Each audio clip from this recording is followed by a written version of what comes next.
Welcome to the Dr. Raj podcast. Today's episode features Everyday Rheum, a guest series hosted by Dr. Michelle Koolaee. She is a board-certified rheumatologist with a direct care practice in Pasadena, California.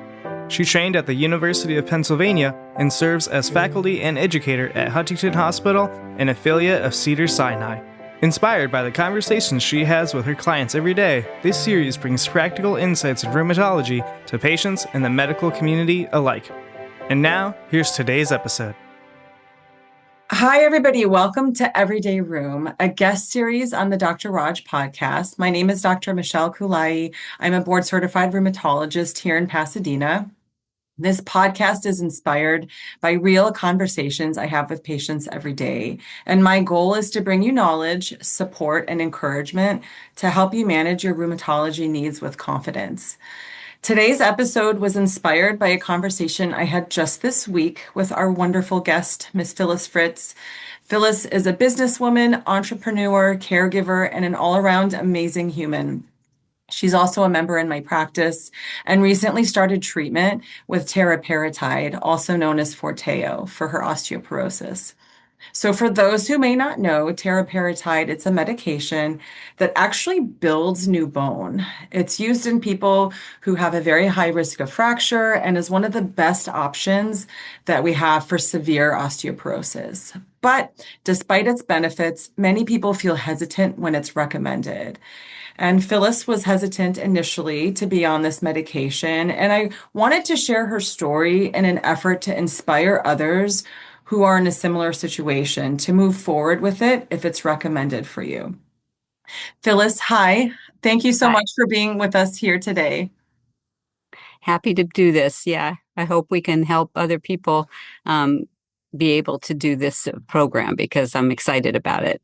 Great. So before we dive into it, tell us a little bit about yourself. Well, I've been married 60 years. I'm 78 years old. I have now sold my company that I had for a long time here in Glendora, a real estate company with an escrow company, so very busy. I'm also involved in things in the community and in my church, so I'm very active. I've got 8 grandchildren and 3 children and 8 grandchildren and a great-grandbaby now that just joined our family, so busy. Yeah, and I want to stay busy. Stay busy, stay active. No, I love it. I love it. So what were some of the reasons that you were reluctant to go on teriparatide, Phyllis? Once I heard about it, I was concerned about travel. How do you take something that has to stay cold and travel? You handled that wonderfully. I was concerned about injecting myself because it's not that I'm necessarily afraid of a needle, but my body reacts whenever I get a shot or have blood taken, and my body reacts adversely. I kind of go into shock rather quickly. So I was really concerned about that. And then concerned about potential reactions to it. You know, would I have a reaction? Would it hurt? Those kinds of things. But I was excited to hear from you that it builds bone, not just keeps it where it is. So that's an exciting thing about the teriparatide. Yes, and I think too that it is osteoporosis is a silent disease, so there's really no symptoms, and one does not feel ill. So it is taking a medication where you're not feeling ill, and then you take a medication, and then you're feeling better. I think that some people that I see personally, like it's hard to move past that in feeling comfortable in working through these very valid and very normal concerns that I hear very regularly. And so, what specifically helped you to overcome these worries? You. That's the answer to that. Because meeting with you and having you explain it to me and so kindly actually do the first injection with me made all the difference. Your support, your emotional support and knowledge, because you educated me and then gave me emotional support to be able to do it, because I was really quite I get high anxiety. So it was hard for me to do it. And your willingness to walk me through it and show me how, because I have a essential tremor, Mm-hmm. and I don't know why it's called essential tremor, but it's what I have. And Mm-hmm. so when I'm even trying to put on my mascara, my hand shakes and it's Mm-hmm. difficult. And so I'm thinking, oh, gee, how am I going to do this? But you showed me how to hold it. You showed me what to do. You gave me the confidence and let me do the first one with you. And that gave me the confidence to go ahead and do it. Yeah. No, thank you for sharing that, and I'm really happy to hear that those what was working for you and what helped you move past the worries.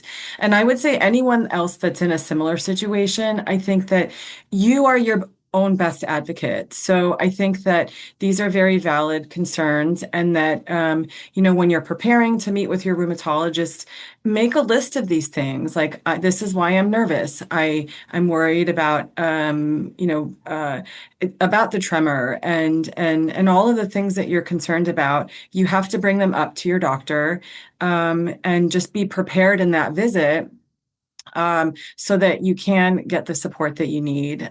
Because these medications, when they're recommended, they're really important. And so it's so you've been on the medication, you've been doing the injections fabulously for over a month now. And so how has your experience with giving yourself the injections evolved? Uh, can you tell us a little bit about that? Well, the first couple of times I needed my husband to be there with me to make sure I was Mm-hmm. doing it right. So Mm-hmm. the first couple times, and then within about 3 days, he'd come in and go, "Oh, you already did it. What, Mm-hmm. And Yeah. so I've just gotten myself in a routine, Mm-hmm. and it's just now it's not difficult. And so I'm able to just do it without any stress, which is really nice. So it took 4 or 5 days for me to be able to get past, oh my goodness, what am I doing here? Mm-hmm. And then I'm totally comfortable with it Mm-hmm. now, which is really quite amazing actually, because yeah, I Yeah. didn't Do think you I could. do you feel nervous now when you do it, or is it like it's no big deal for you? I'm not nervous. Mm-hmm. Just Okay. have to get myself, I'm resigned. I Is see. the word I Okay. want. I am Okay. resigned to do it because I want my bones to get stronger. Yes. Tell us about your routine. So give us a visual, Phyllis. Oh, I got my little routine that I do is I you have to keep the teriparatide in the refrigerator. So I have a tray that we use to eat on, a food tray, and Mm-hmm. I take that and I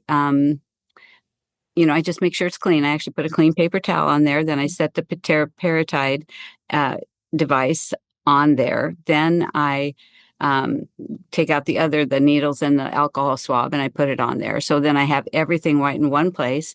And I lay down in bed, kind of set up a little bit, but I just lay down in bed because then I know I'm secure.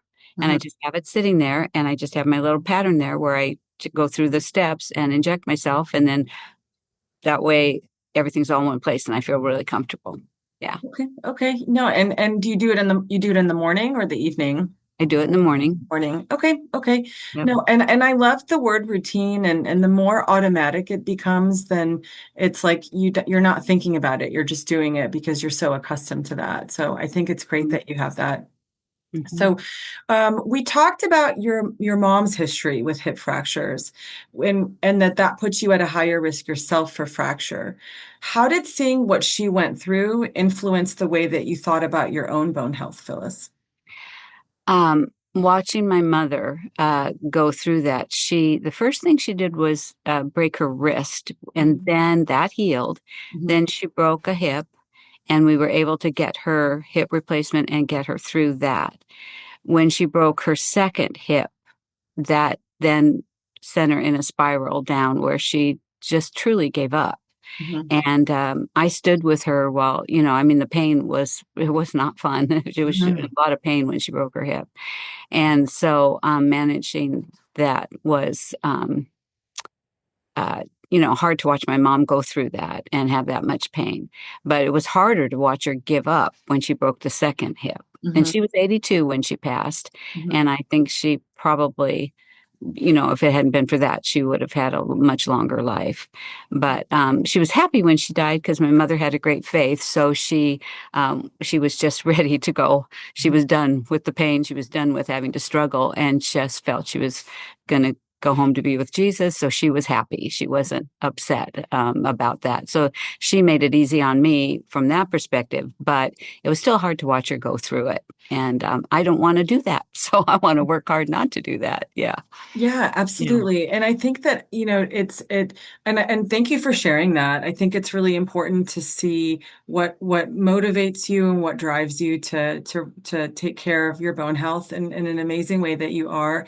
And I Mhm. think that the treatments for osteoporosis, everything is to prevent fracture, everything. So, Mhm. I love your sharing that. I do want to mention, some people, they will prefer one of the other options that's either for osteoporosis, that's either a pill, that's alendronate. There's a yearly infusion, which is zoledronic acid or reclast. And there's an every 6-month injection, which is called Prolia, simply because of the ease of administration. And we use those treatments all the time. But what it's important to know that although those medications, they work to prevent continued loss of bone, they don't actually build up new bone like teriparatide, Forteo, or abaloparatide, Tymlos. So when your rheumatologist recommends the daily injectable like teriparatide, it's truly because you are at the highest risk for fracturing, and that's the best medication. So I just wanted to mention that because I think it's important. So back to you, Phyllis. So what else, aside from being on a great medication regimen, what are we doing together as a team to support your bone health? Well, you have talked to me about my balance and that I need to get some help to work on that, and you've recommended someone for that. And that's a real thing because I would call it not dizzy, but very unstable. So Mhm. at my age and after COVID, actually. So after COVID, I had some neurological changes and I'm just unstable. And so I will pursue that and work on not falling, Mhm. and I won't wear my high heels. So I try to get some cute flats so I can do Yeah. that. Yes. Yeah, because I tend to want to wear cute shoes. So I will work on that. But I think that's it's your care about my total me, and not just that you are going to have me do this injection and then that's it, and but your care about my whole life makes a difference. And I appreciate that a lot. So I will connect with the gentleman you recommended and see what I can do about that balance. Excellent. No, I love that. And I do think that it's emphasizing here, it's not just the medication. That's an important part of it. But it's continuing to be moving. It's doing Mhm. the right types of exercises, again, that focus on mobility, balance, so that you can continue to live the active life and have the quality of life that you have at this time.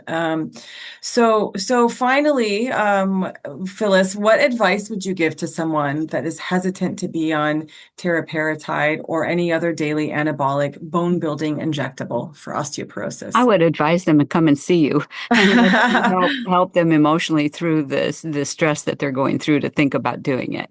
Because I totally understand that. I mean, it was hard for me to do it, and you helped me to do it. And you don't want to have that bone fracture. You don't want to go through what my mother went through. You don't, that these are things you just don't want to experience. Mhm. And even if not for yourself, in my case, it's not just for me, it's for my grandchildren. And I mean, I still am doing things with them and traveling with them. And um, two of them are now hikers, and I want to go walk with them. They know I can't hike like they do anymore, Mhm. but Mhm. they find my granddaughter in Kentucky finds trails that she knows I can go on. Mhm. So I go back and visit her, and she does, like, she's going to hike in the Alps this summer, but this fall. But she finds places where she knows I can go, and Mhm. I want to be able to do that. Mhm. And so I encourage anybody who's doctor's telling them they should do this, that it's not that hard once you figure it out. And once you get your routine going, it's just not that hard.